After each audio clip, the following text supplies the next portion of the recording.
A young man involved in a head-on automobile collision had his knee flexed and hit the dashboard of the car. He was later found to have a major instability of the knee, in that his tibia could be moved posteriorly relative to the femur. What ligament was likely damaged? You would probably pick posterior cruciate, because the anterior cruciate would have been damaged if the tibia moved anteriorly relative to the femur. And the lateral and medial collaterals will typically be damaged when there's a varus and valgus force.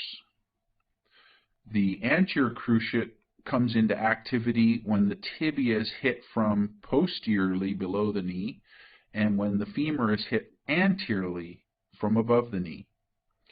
So this crossing is why they're called cruciate. They have a cross-like shape. So the anterior will check tibia movement forward from the femur, and the posterior will check tibia movement posterior or from the anterior side of the femur.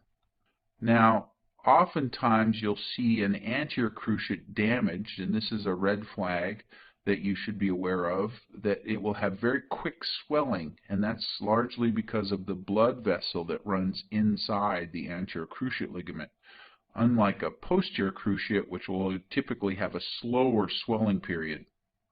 The other thing that's important as far as these injuries, which you need to remember, is that the posterior cruciate tends to be damaged on hyperflexion, and the anterior cruciate tends to be damaged on hyperextension of the knee.